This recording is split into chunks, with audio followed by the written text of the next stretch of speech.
ఈ రోజే డౌన్లోడ్ చేయండి, మీ ఫేవరెట్ షోస్ చూడండి. ఏం లేదురా, జాబ్ కోసం చాలా ట్రై చేస్తున్నాను, దొరకటం కష్టంగా ఉంది. అందుకే జాబ్ విషయంలో నువ్వేమైనా హెల్ప్ చేస్తావేమోనని నీకు కాల్ చేశాను. బావ జాబ్లో ఉన్నప్పుడు ఎన్నో ప్రశంసలు అందుకున్నాడు. ఎన్నో కంపెనీలు శాలరీ హైక్ చేసి ఆఫర్ చేసినా తనను నమ్ముకున్న కంపెనీని వదిలిపెట్టకుండా ఉన్నాడు. అలాంటిదిప్పుడు జాబ్ లేకుండా అయిపోయాడు పాపం. మాకు ఆస్తుల రూపంలో ఎక్కువ ప్రాపర్టీస్ ఉండొచ్చు, కానీ లిక్విడ్ పరంగా అంతగా బ్యాలెన్స్లు ఉండవు. అదీకాక మా ఇంట్లో సంపాదించేవాళ్ళు తక్కువ, ఆధారపడి బ్రతికేవారు ఎక్కువ. అందుకే నాకు జాబ్ నీడ్ చాలా ఉంది. చెయ్యని మిస్టేక్కి నేను బలైపోయి జాబ్ పోగొట్టుకోవడమే కాకుండా నన్ను మార్కెట్లో బ్లాక్ లిస్ట్లో పెట్టేశారు. దానివల్ల ట్రయల్స్కి మరింత ఇబ్బంది అయిపోయింది. చెప్పుకోకూడదు, కానీ రెగ్యులర్ ఎక్స్పెన్సెస్కి కూడా చాలా ఇబ్బందిగా మారిపోయిందిరా నా పరిస్థితి. So as early as possible నాకు జాబ్ కావాలి. I will try my level best Sri. తొందరలోనే నీకు గుడ్ న్యూస్ చెప్తాను, ఓకేనా? ఓకే, థ్యాంక్ యూ రా. Thank you. You don't worry. Bye. Thank you. Bye రా. బాయ్.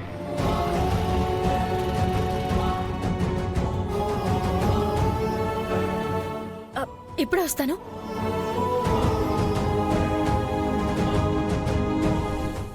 బావా. ఏంటి?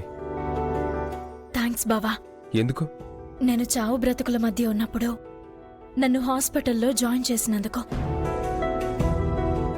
భార్యననే బాధ్యతతో చేశావో, దారిని పోయే మనిషి మీద చూపించే మానవత్వంతో చేశావో,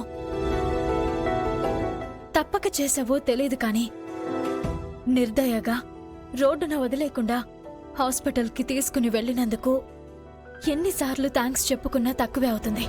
ఇట్స్ ఓకే. బావా. ఇంకేంటి?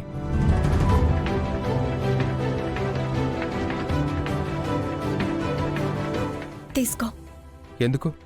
నా ట్రీట్మెంట్కి డబ్బులు కట్టావని తెలిసింది, అది తిరిగి ఇవ్వాలి కదా. నేను నీ భార్య స్థానంలో ఉండుంటే ఈ డబ్బులు ఇవ్వాల్సిన అవసరం ఉండేది కాదు. ఇప్పుడు నేను బయటదాన్ని కదా, అందుకే తిరిగిచ్చేయాలి. ఈ రూపంలో తిరిగి తీసుకుందామని నీకు సహాయం చేయలేదు. That's not my character. అది కాదు బావా, ప్రెజెంట్ నీకు జాబ్ లేదు. అలాంటప్పుడు నీ దగ్గర మనీ టైట్గా ఉంటుంది కదా.